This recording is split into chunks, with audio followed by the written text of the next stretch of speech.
Hello and welcome student in another lecture of circuits.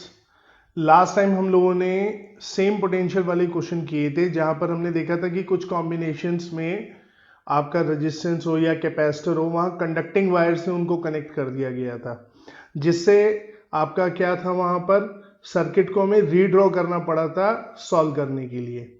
आज हम लोग जो मेथड सीखेंगे उसे बोलते हैं मेथड ऑफ इक्विपोटेंशियल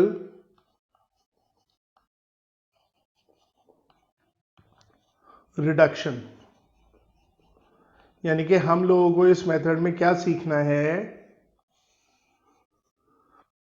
हम लोग यहाँ पर इक्विपोटेंशियल पॉइंट्स को, ठीक है, फाइंड करना सीखेंगे, उनको पहचानना सीखेंगे, ठीक है, with the help of symmetry, और फिर सर्किट को रिड्यूस करेंगे। तो इसमें आपकी कई तरह की सिमेट्री होती है। जैसे सबसे पहले सिमेट्री हम लेते हैं parallel axis symmetry. Parallel axis symmetry,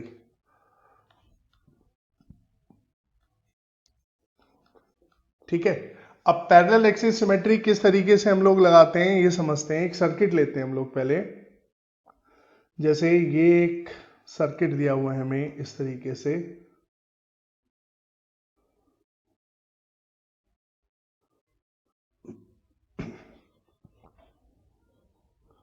तो ये रेजिस्टेंसेस इस तरीके से कनेक्टेड है, ठीक है। और ये आपके टर्मिनल है, यानी कि करंट इधर से आएगा और इधर की तरफ जाएगा, ठीक है। अब यहां पर जो करंट है इधर से एंटर करेगा आई, और इधर से लीव कर जाएगा, ठीक है।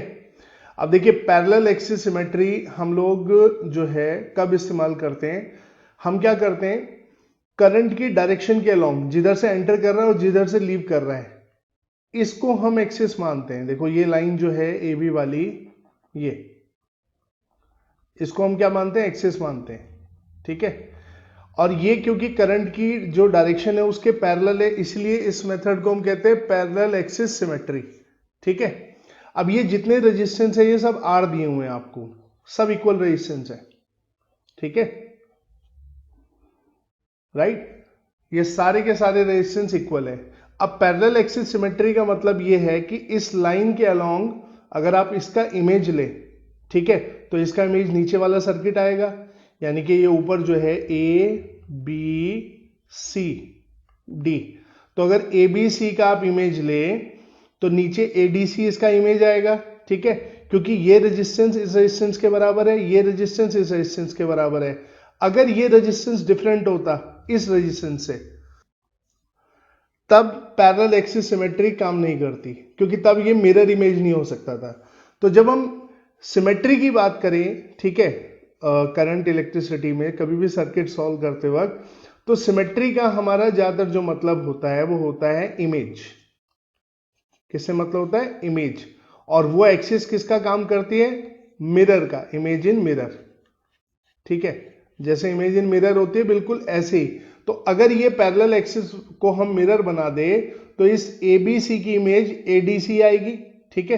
तो इसलिए हम लोग कहते हैं पैरेलल एक्सिस सिमेट्री है। यहां पर क्या है, पैरेलल एक्सिस सिमेट्री। अब मैंने आपको बताया था कि जब इलेक्ट्रिकल सिमेट्री होती है, अगर आपने पिछले लेक्चर ध्यान से देखे हैं, तो जब हम इलेक्ट्रिकल सिमेट्री की बात बता रहे थे कि अगर सिमेट्री है, ठीक है, तो सिमेट्री में क्या होता है आपका, आपको याद आया हो, इस तरीके से हमने सर्किट बताया था, ठीक है। तो इसमें आर रेजिस्टेंस था, आई करंट इसमें जा रहा था, आई करंट इसमें जा रहा था। तो जैसे अगर इनमें सिमेट्री है, इलेक्ट्रिकल सिमेट्री है, तो इसके अंदर करंट सेम होगा और वोल्टेज ड्रॉप इनके अक्रॉस क्या होगा, सेम होगा, ठीक है, ये बताया था। तो अब यहां पर देखो कि ये जो रेजिस्टेंस है ए बी और ए डी के बीच में, क्या आपको यहां से पैरेलल दिखाई देते हैं, नहीं दिखाई देते, ये पैरेलल नहीं दिख रहे हैं, ठीक है, देख लो ये पैरेलल नहीं दिख रहे हैं। लेकिन क्योंकि यहां पर आपकी ये आपका पैरेलल एक्सिस सिमेट्री है, यानी कि ये ऊपर वाला जो सर्किट है ये नीचे वाले की क्या है, मतलब ये ऊपर वाले सर्किट का इमेज क्या है, नीचे वाला, चाहे ये बोल लो नीचे वाले की इमेज क्या है, ऊपर है, ठीक है।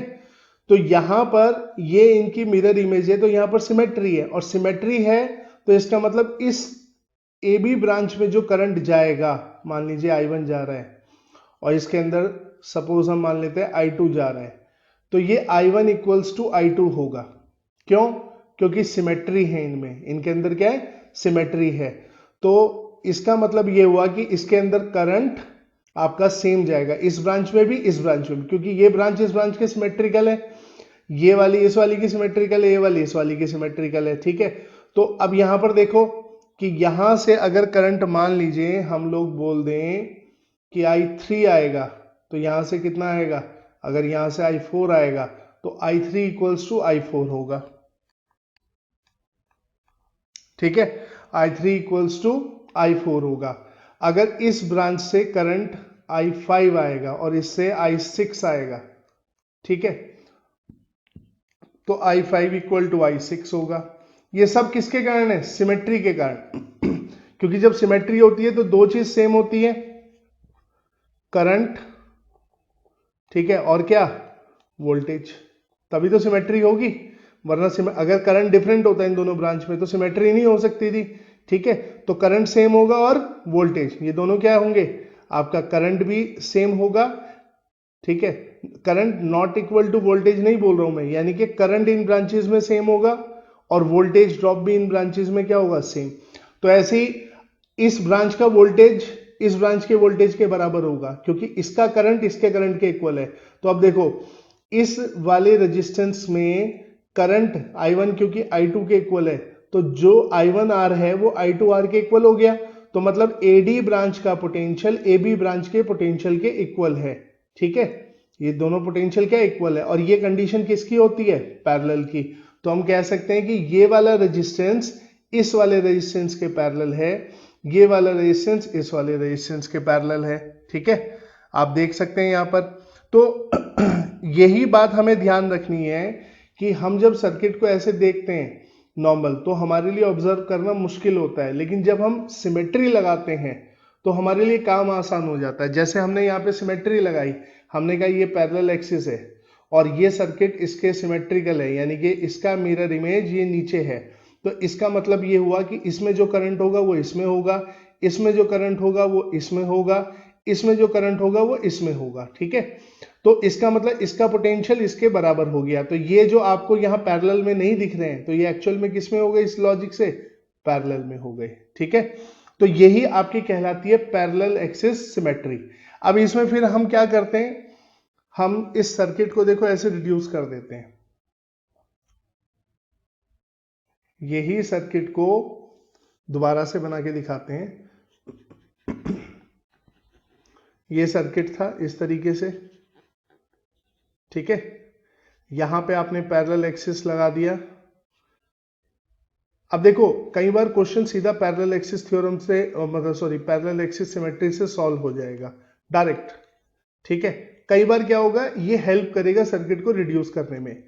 तो अब आप क्या करेंगे, जब आपने पैरेलल एक्सिस सिमेट्री इसमें लगाया तो इस सर्किट को आप फोल्ड कर देंगे। क्या कर देंगे, इसको फोल्ड, यानी कि इस लाइन को सिमेट्रिकल मानते हुए इस पॉइंट को यहां से ज्वाइन कर देंगे। तो जब ज्वाइन कर देंगे तो ये कैसा दिखाई देगा, देखो ये दिखाई देगा, एक रेजिस्टेंस एक रेजिस्टेंस ये वाला रेजिस्टेंस इसके साथ आ गया, ये दोनों। ठीक है, और उसके बाद एक रेजिस्टेंस एक रेजिस्टेंस ये दोनों रेजिस्टेंस। ठीक है, फिर ये दोनों रेजिस्टेंस भी ऐसे। ठीक है,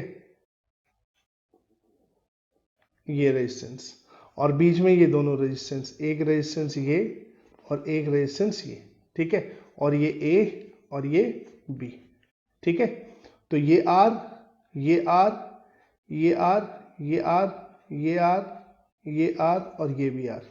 ठीक है, तो देखो ये पैरेलल में आ गए। इसको फोल्ड कर देना आपने, क्या करना है, सर्किट को फोल्ड कर देना आपने। ठीक है, इसको फोल्ड कर देंगे। तो ये ध्यान रखिएगा पैरेलल एक्सिस सिमेट्री में कैसे काम करते हैं। तो अब देखो यहां पर कितना आ जाएगा, ये आ जाएगा आपका ये R/2, ये आपका कितना हो गया,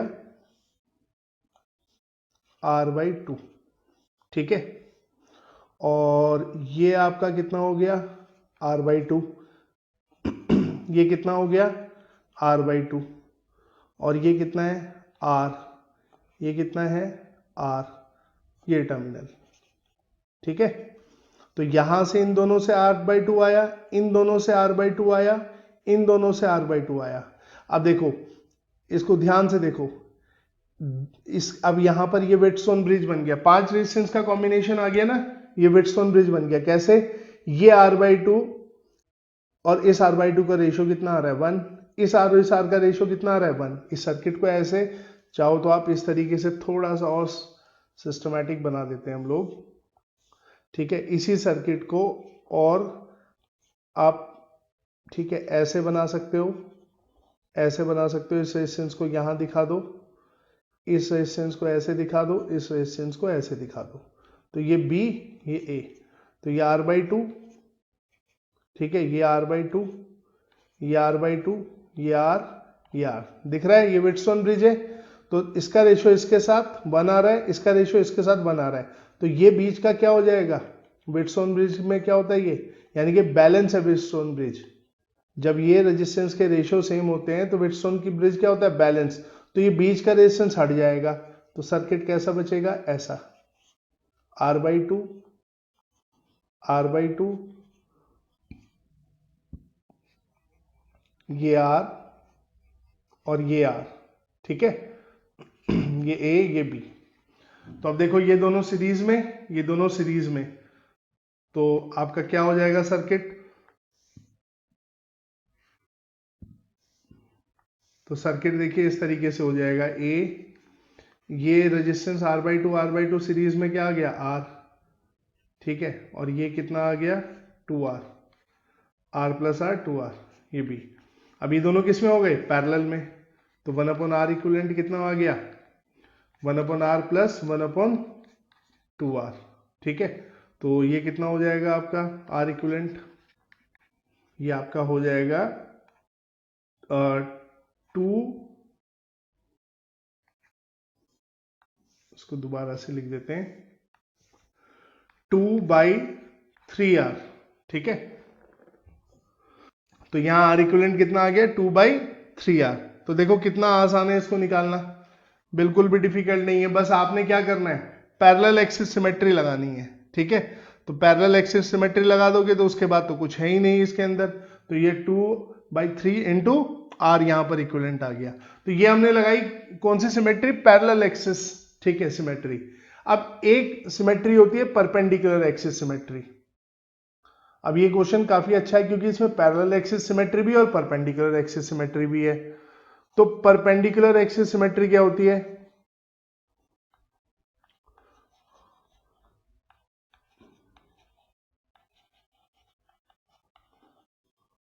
परपेंडिकुलर एक्सिस सिमेट्री,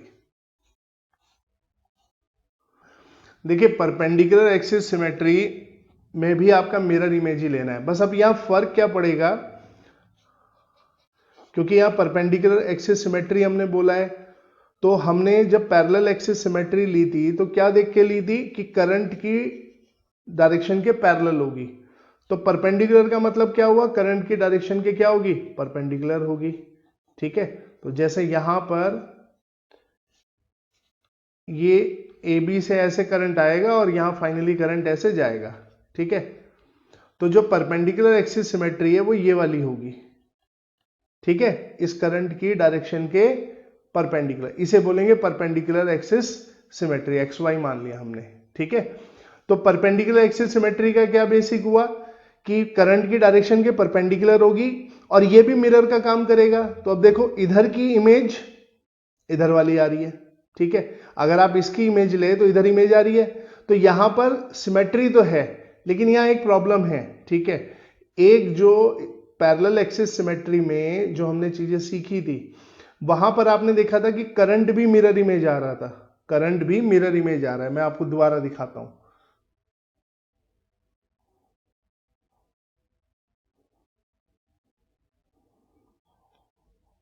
यहां पर जो सर्किट था आपका ये रहा, तो आप देखो यहां से जाता हुआ दिख रहा है करंट, तो अगर इसकी इमेज लोगे तो यहां इधर जाता हुआ दिखाई देगा। यहां पास आते हुए दिख रहा है तो पास आते हुए दिखाई देगा। जैसे आप अपना हाथ मिरर की तरफ रखते हैं तो आपके जो उंगलियों के टिप्स होते हैं मिरर में जो इमेज बनेगी तो आपकी एक तरफ उंगलियां इधर बनेंगी और दूसरी तरफ आपकी उंगलियों को छूते हुए हाथ उधर की तरफ बनेगा, ठीक है। तो यहां पर करंट बिल्कुल मिरर इमेज आता है, ठीक है ना, कोई प्रॉब्लम नहीं है यहाँ पे। लेकिन यहां पर एक प्रॉब्लम है। क्या प्रॉब्लम है? वो ये कि देखो, अगर आप करंट यहां पे मेंशन कर दे, चलो करंट मेंशन करते हैं, यहां करंट ऐसे जाएगा, यहां करंट ऐसे जाएगा, यहां करंट ऐसे जाएगा। इसके अंदर करंट कैसे आएगा? इधर की तरफ आएगा, ठीक है। इसके करंट इधर की तरफ आएगा, इसमें करंट इधर की तरफ आएगा, ठीक है। तो जब आप मिरर इमेज लेंगे तो यहां करंट आपका मिरर इमेज नहीं आएगा, करंट आपका परपेंडिकुलर एक्सिस सिमेट्री में मिरर इमेज नहीं आएगा, बल्कि इसमें क्या होगा, जैसे इसे मान लें I1, इसे I2, इसे I3, ठीक है, ये I4, ये I5 और ये I6, ठीक है। तो यहां पर देख रहे हो कि जो करंट होगा इस वाले में, ठीक है, ये करंट, ये आपका जो है यहां पर इसके अंदर जो करंट आ रहा है, ठीक है, वो इस रेजिस्टेंस के अंदर जा रहा है और इससे इधर की तरफ जा रहा है, ठीक है। तो यहां पर करंट की जो डायरेक्शन है वो उसके अंदर आपका जो है यहां पर मेन जो चेंज है वो करंट की डायरेक्शन में है, ठीक है। तो करंट की डायरेक्शन यहां पर मिरर इमेज नहीं होगी। सर्किट तो देखो, जब आपने परपेंडिकुलर एक्सिस सिमेट्री बोला तो सर्किट तो मिरर इमेज होगा, लेकिन करंट यहां पर मिरर इमेज नहीं होगा, ठीक है। बल्कि करंट क्या हो रहा है, यहां से जा रहा है और इधर निकल जा रहा है, यहां से जा रहा है इधर निकल जा रहा है, ठीक है। और यहां से आपका जैसे यहां ये तो इसी पर पड़ गया, ये वाले दोनों रेजिस्टेंस तो एक्सिस पर ही पड़ गए, तो इनका तो कोई देखने का मतलब ही नहीं हुआ अभी। तो अभी हम देख रहे हैं कि करंट ऐसे जा रहा है तो ऐसे निकल जा रहा है, ऐसे जा रहा है तो ऐसे निकल जा रहा है, ऐसे जा रहा है तो ऐसे निकल जा रहा है, ठीक है। तो इसका मतलब इन रेजिस्टेंस में तो करंट जा ही नहीं रहा है, इन रेजिस्टेंसेस में तो करंट जा ही नहीं रहा है, ठीक है। अगर आप ध्यान से देखें तो यहां पर I1 इक्वल्स टू तो I4 हो गया बाई सिमेट्री, सिमेट्री के कारण जो करंट है वो तो सेम होगा, वोल्टेज ड्रॉप बताया था ना सेम होता है, सिमेट्री होती है तो करंट और वोल्टेज ड्रॉप सेम होता है, बस करंट या मिरर इमेज नहीं होता, लेकिन सिमेट्री होने के कारण करंट तो सेम हो गया। अब I2 इक्वल्स टू I5 हो गया और I3 इक्वल्स टू I6 हो गया। इससे क्या पता लगता है, ना तो इस जंक्शन पर करंट डिवाइड हुआ, इस रेजिस्टेंस में गया, ना इस जंक्शन पर डिवाइड हुआ, ना इस जंक्शन पर डिवाइड हुआ। I3 I6 के इक्वल है, I1 I4 के इक्वल है, I2 I5 के इक्वल है, ठीक है। तो इससे पता लगता है कि परपेंडिकुलर एक्सिस पर, ठीक है, यानी कि करंट की जो डायरेक्शन है, जैसे हम इधर से इधर डायरेक्शन मानेंगे, ये वाली लाइन ये करंट की डायरेक्शन है, तो इसके जब आप परपेंडिकुलर एक्सिस डालेंगे और अगर सर्किट उसके अबाउट सिमेट्रिकल है तो इस एक्सिस पर जितने जंक्शन आएंगे, ठीक है, इन जंक्शन पर करंट, ठीक है, इनअफेक्टिव है, कोई फायदा नहीं है इनका, इनमें कोई करंट नहीं होगा। यानी कि यहां से करंट को इसके अंदर जाना चाहिए, नहीं जा रहा है, इधर निकल गया। यहां से I2 को, ठीक है, सीधा निकल गया, यहां पर भी डिवाइड नहीं हुआ, ठीक है। यहां से करंट आया तो इधर निकल गया, तो इसका मतलब ये तो जंक्शन यहां पर ये जो बने हुए हैं इनमें कोई करंट नहीं डिवाइड हो रहा है, तो इसका मतलब ये रेजिस्टेंस और ये रेजिस्टेंस सर्किट से हटाए जा सकते हैं। करंट ना जाने का मतलब क्या है कि इनअफेक्टिव है सर्किट में, ठीक है।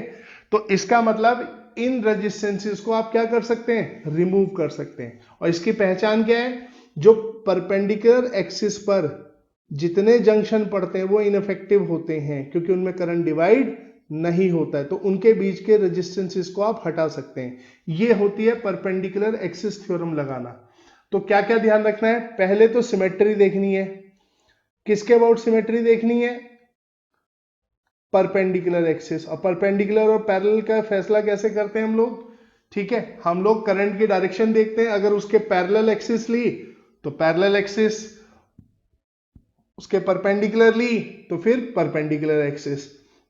उसके बाद जो भी जंक्शन इस आपका परपेंडिकुलर एक्सिस पर पड़ेंगे, राइट, वो जंक्शन इनअफेक्टिव होंगे, तो उन जंक्शंस के बीच में जो रेजिस्टेंसेस हैं उनको आप क्या करेंगे, रिमूव कर देंगे। क्या कर देंगे, रिमूव कर देंगे। अब तो सर्किट कैसा दिखाई देगा, फिर देखें, ये सर्किट अब ऐसा दिखाई देगा, इस तरीके से। तो ये क्वेश्चन जो हमने पहले पैरेलल एक्सिस थ्योरम से किया था, पैरेलल एक्सिस सिमेट्री से, सॉरी, ठीक है। ये सेम क्वेश्चन परपेंडिकुलर एक्सिस से भी हो सकता है। ये आर सारे रेजिस्टेंसेस इक्वल है। अगर ध्यान रखना ये रेजिस्टेंसेस डिफरेंट हो गए ना, तब ये सिमेट्री वाला कॉन्सेप्ट नहीं लग पाएगा, क्योंकि मिरर इमेज ही नहीं बनेगा, ठीक है। सर्किट का मिरर इमेज ही नहीं बनेगा। अगर ये इससे डिफरेंट है तो इमेज लोगे तो सेम थोड़ी ना आएगा, ठीक है। तो अब यहां पर देखिए, अब हमें आंसर तो पहले से पता ऊपर निकाला है। अब देख लेते हैं हमारा मेथड सही है तो आंसर तो सेम आएगा, ठीक है। अब आप यहाँ पे देखो, ये दोनों सीरीज में, ये दोनों सीरीज में, दोनों सीरीज में, और ये तीनों पैरेलल में। तो ये सबसे पहला r/2, ये वाला r/2, ठीक है। और ये वाला नीचे वाला सबसे, ये वाला r/2, ठीक है। ये A, ये B, तो तीनों पैरेलल में हो गए, तो 1/r इक्विवेलेंट कितना हो गया, ठीक है, 2/r प्लस 2/r, ठीक है। आपका तो ये, सॉरी, ये हमने बाय मिस्टेक r/2 लिख दिया, सीरीज में है ये आपका 2r लिखना था, सॉरी, ये बाय मिस्टेक हमने r/2 लिख दिया। तो ये आपका हो गया 1/2r प्लस 1/2r, ठीक है। बोला तो सीरीज में, लिख हमने भूल से पैरेलल में दिया। तो ये आ गया आपका, तो r इक्विवेलेंट कितना आ गया भाई, ये आ गया 2/3r, ठीक है। 3 आ जाएगा ऊपर, तो 2/3r सेम आ रहा है। तो अब इस प्रॉब्लम को आप पैरेलल एक्सिस सिमेट्री से करो, परपेंडिकुलर एक्सिस सिमेट्री से करो, बस तरीका ध्यान रखना है कि इन सिमेट्री का, ठीक है, हम लोग लगाते कैसे हैं। तो करंट की डायरेक्शन की अगर पैरेलल लोगे एक्सिस, तो पैरेलल एक्सिस, ठीक है, सिमेट्री बनेगी। और उसमें सर्किट को आप क्या करते हो, फोल्ड करते हो, क्या करते हो, फोल्ड करते हो, ठीक है। और अगर करंट की डायरेक्शन के परपेंडिकुलर लिया तो कौन सी बनेगी, परपेंडिकुलर एक्सिस सिमेट्री बनेगी, ठीक है। और ये सिमेट्री में ध्यान रखना कि जब मैं सिमेट्री वर्ड बोलता हूं तो मिरर इमेज, ठीक है। और जब सिमेट्री होगी तो करंट और वोल्टेज उन रेजिस्टेंसेस में क्या होंगे, जो सिमेट्रिकल होंगी, सेम होंगे, ठीक है। तो इसको ध्यान रखिएगा। तो मेक श्योर कि आपने पुराने लेक्चर्स देखे हो, ठीक है, तभी आप इनको कायदे से समझ पाएंगे। अगर आपने पुराने लेक्चर ठीक से नहीं देखे हैं तो फिर प्रॉब्लम होगी आपको, ठीक है। चलिए आगे बढ़ते हैं, एक क्वेश्चन देखते हैं। अब किसी क्वेश्चंस में क्या होती है कि सभी तरह की सिमेट्री लग जाती हैं, पैरेलल भी लग जाएगी, परपेंडिकुलर भी लग जाएगी, ठीक है। तो कई जगह तो इनसे पूरा प्रॉब्लम सॉल्व हो जाता है, कई जगह इनसे प्रॉब्लम, ठीक है, सिंप्लीफाई हो जाता है ज्यादा, ठीक है। तो इसलिए दोनों थ्योरम को ठीक से ध्यान रखना है। एक सर्किट दिया हुआ है ऐसे, इस तरीके से, सब रेजिस्टेंसेस इक्वल है,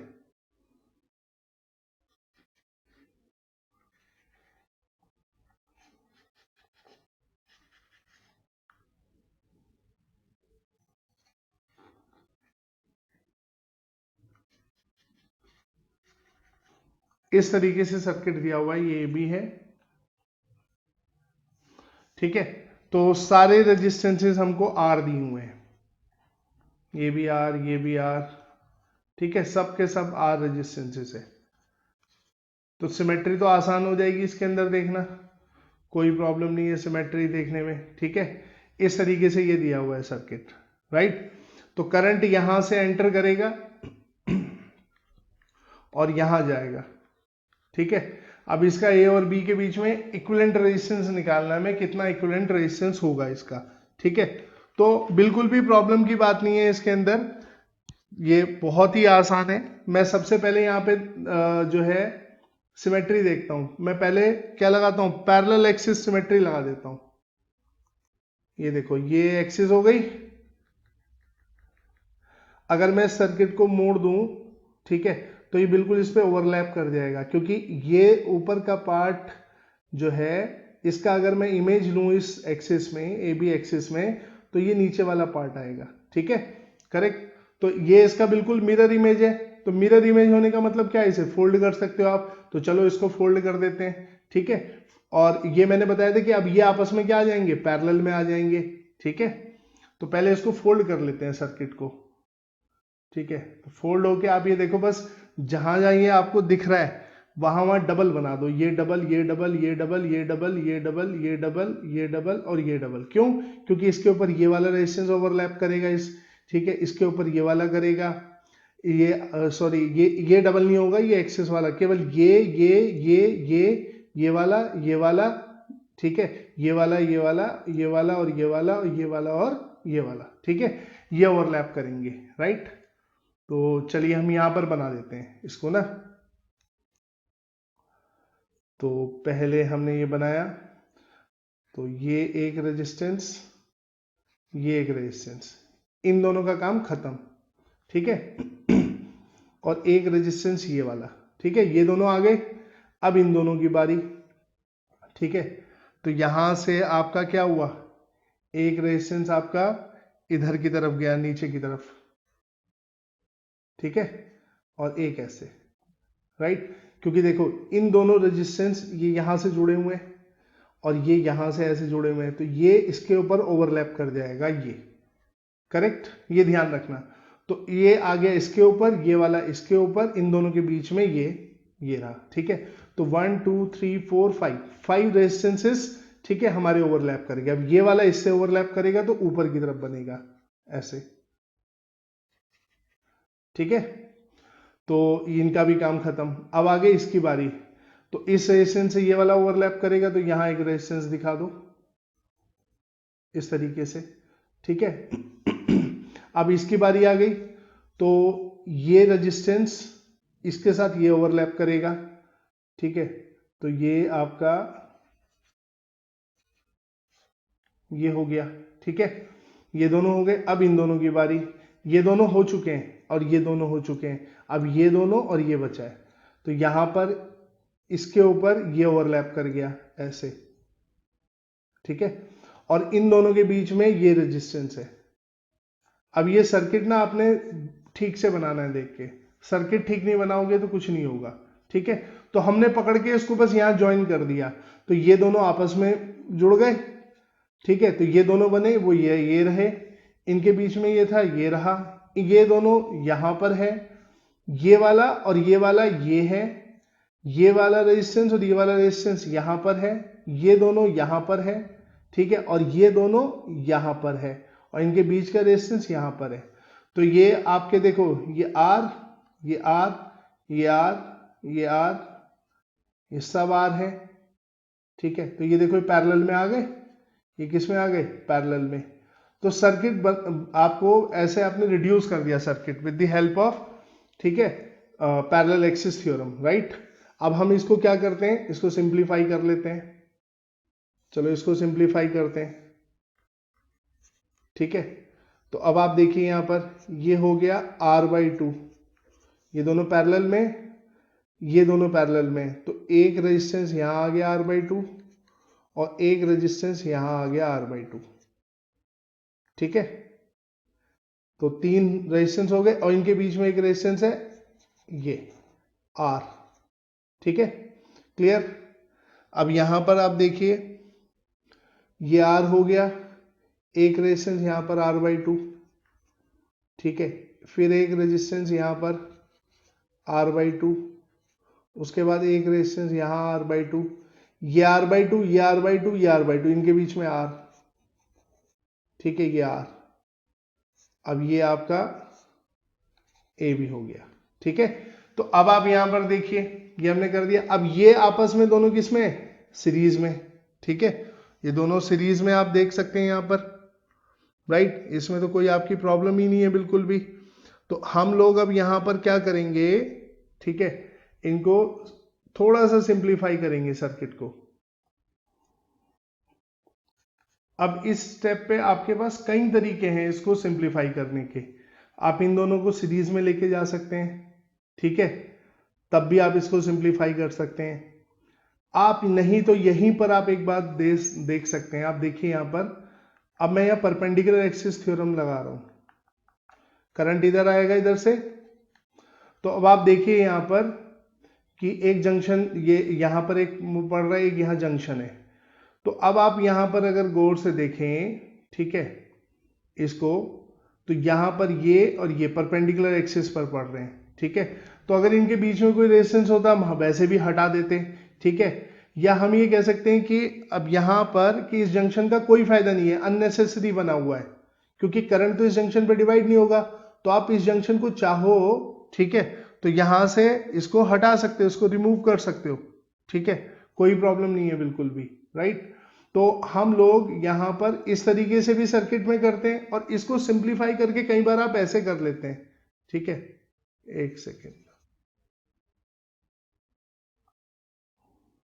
तो इस सर्किट को हम लोग रीड्रॉ करके, तो हम लोग यहां पर ये R/2 हो गया, ये वाला रेजिस्टेंस, ये वाला रेजिस्टेंस हो गया R/2, ठीक है, ये R हो गया।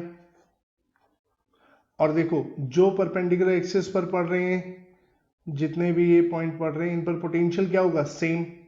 इन पर सब अभी ऊपर बताया था मैंने, परपेंडिकुलर एक्सिस पर, क्योंकि जब भी तो इनके बीच का रेजिस्टेंस हम लोग हटा देते हैं, कोई इफेक्टिव नहीं रहता, पर हम इनको जोड़ भी सकते हैं आपस में, क्योंकि इनका पोटेंशियल क्या है, सेम है, इसका पोटेंशियल इसके बराबर है। तो यहां पर देखो ये वाला रेजिस्टेंस, ये वाला यहां से ऐसे जुड़ गया, इसके साथ ऐसे जोड़ दिया हमने R/2, ठीक है, करेक्ट। तो ये वाला जब इसको आप इसके साथ जोड़ दोगे तो ये इसके साथ आ गया और ये वाला इसके साथ आ जाएगा। तो एक रेजिस्टेंस यहां पर, एक रेजिस्टेंस और यहां पर, R/2 R/2, ठीक है, एक रेजिस्टेंस ये R/2। तो ये वाला रेजिस्टेंस इसके साथ चला गया, ये जंक्शन यहां पर है, इन दोनों को जोड़ दिया, तो ये इसके साथ ओवरलैप कर रहा है, इस पे ओवरलैप कर रहा है, ये वाला रेजिस्टेंस ये हो गया। अब इनके बीच में रेजिस्टेंस क्या है, R, ये वाला एक रेजिस्टेंस R, ठीक है। तो अब देखो ये दोनों किस में हो गए, पैरेलल में, ये दोनों किस में हो गए, पैरेलल में, ठीक है। तो अब सर्किट फर्दर कैसे रिड्यूस हो जाएगा, सर्किट को देखिए आगे कैसे रिड्यूस होगा। सिंपल, दोबारा से बनाते हैं, ये R/2, ये आपका कितना हो गया, अब देखो ये R/4 हो जाएगा, ठीक है, R/2 ये हो जाएगा 1/R/2 प्लस 1/R/2, तो कितना हो जाएगा टोटल R/4, ठीक है। इन दोनों का काम खत्म, यहां पर ये रेजिस्टेंस है R, ठीक है। अब आई इसकी बारी, ये भी कितना होगा R/4, ये कितना होगा R/2, ठीक है, और ये नीचे वाला रेजिस्टेंस R, ठीक है। ये हमारे टर्मिनल हो गए, राइट, इस तरीके से रिड्यूस हो गया। तो यहां से हमने परपेंडिकुलर एक्सिस थ्योरम लगाई, हमने कहा इस पॉइंट का पोटेंशियल सेम होगा। जितने परपेंडिकुलर एक्सिस पर आपके पॉइंट्स पड़ते हैं, जंक्शन पड़ते हैं, सबका पोटेंशियल क्या होता है, सेम होता है, ठीक है। तो इसलिए हमने इसका पोटेंशियल इसके सेम है, तो दोनों को ज्वाइन कर सकते हो आप, ठीक है। तो हमने ज्वाइन कर दिया यहां पर इसका, राइट। तो अब यहां पर जब ज्वाइन हो गया, अब आप देखिए यहां पर ये सर्किट हमारा बना है फाइनली, ठीक है। अब इस सर्किट में आप ये दोनों सीरीज में दिख रहे हैं आपको, ठीक है, तो इनको चलो जोड़ देते हैं। अब तो सिंपल हो गया, ठीक है, ये एक रेजिस्टेंस R यहां हो गया और एक ही रेजिस्टेंस इन दोनों के सीरीज से आ गया, तो R/2 प्लस R/4 कितना आपका आ जाएगा यहां पर 3R/4, ठीक है। फिर यहीं से आपका एक रेजिस्टेंस ही आपका ये हो गया, ठीक है, 3R/4, ठीक है, ये हो गया R, ठीक है, ये A ये B। तो अब इन दोनों को सॉल्व कर देंगे, तो ये कितना हो जाएगा 3R/4/3R, 4/3R प्लस 1/R, ठीक है। तो कितना हो जाएगा ये हो जाएगा आपका, नीचे आ जाएगा 3R/7 और ये भी आ जाएगा 3R/7, ये B ये A, तो दोनों सीरीज में आ गए। तो सीरीज में आ गए तो कितना हो गया 3R/7 प्लस 3R/7 6R/7, ये आ गया इनके बीच का इक्विवेलेंट रेजिस्टेंस, ठीक है। तो अब देखिए यहां पर इस सर्किट में आपने दोनों तरह की सिमेट्री इस्तेमाल करी, आपने परपेंडिकुलर एक्सिस सिमेट्री भी इस्तेमाल की, आपने पैरेलल एक्सिस की सिमेट्री भी इस्तेमाल की। अच्छा, पैरेलल एक्सिस सिमेट्री में एक बात ध्यान रखनी है कि पैरेलल एक्सिस सिमेट्री में मान लीजिए जैसे ये है लाइन, ठीक है, ये पैरेलल एक्सिस सिमेट्री है, तो इस पर जितने पॉइंट पड़ते हैं उन पे कभी पोटेंशियल सेम नहीं होता। ठीक है, इस बात को नोट करके आप ध्यान रखेंगे, ये नोट करके आप ध्यान रखना है आपने कि पैरेलल एक्सिस सिमेट्री पर, यानी कि अगर करंट इधर जा रहा है, ये एक्सिस आपने ली है, तो इस पर कितने भी पॉइंट पड़े इनके पोटेंशियल कभी भी सेम नहीं होते हैं। क्यों नहीं होते हैं? अरे पोटेंशियल सेम होगे तो सभी गड़बड़ हो जाएगा। ठीक है, करंट फ्लो कैसे करेगा? तो यहां पर पोटेंशियल सेम नहीं होते हैं पैरेलल एक्सिस में। किस में होते हैं? केवल परपेंडिकुलर एक्सिस पर, इन पर पोटेंशियल सेम होते हैं। ठीक है, तो ये ध्यान रखिएगा, पैरेलल एक्सिस पर जितने पॉइंट पड़ते हैं उनमें पोटेंशियल कभी सेम नहीं होते, और परपेंडिकुलर एक्सिस पर जितने पॉइंट पड़ते हैं उन सबका पोटेंशियल क्या होता है? सेम होता है। तो इस पॉइंट को याद रखिएगा आप। ठीक है, इससे आपको बहुत हेल्प मिलेगी। चलिए, तो ये हमने दो मेजर आपकी सिमेट्री हमने अभी आपकी समझी, पैरेलल एक्सिस सिमेट्री और परपेंडिकुलर एक्सिस सिमेट्री। प्रॉब्लम करके हमने समझी कि कैसे काम करना है हमने। ठीक है, तो जब पैरेलल एक्सिस सिमेट्री लगाते हो तो सर्किट को फोल्ड कर दो। ठीक है, और परपेंडिकुलर एक्सिस लगाते हो तो या तो रेजिस्टेंस रिमूव हो जाएंगे बीच में से, या आपके दो पॉइंट को आप किन्हीं को आप ज्वाइन करना चाहते हो जिससे सर्किट सिंप्लीफाई हो जाए। ठीक है, उन पॉइंट्स को आपस में ज्वाइन कर सकते हो। समझ गए? यानी कि इसको हटा के रेजिस्टेंस को इनको आपस में ज्वाइन कर दो। राइट, जैसे अभी हमने ऊपर किया। ठीक है, यहां पर हमने क्या किया, यहां पर हमें लगा कि अगर हम इस पॉइंट को यहां से ज्वाइन कर दे तो सर्किट सिंप्लीफाई हो जाएगा, तो हमने उठा के यहां पर इसको क्या करा, ठीक है, यहां से इसको ज्वाइन कर दिया, यहां ये दिखाया ना।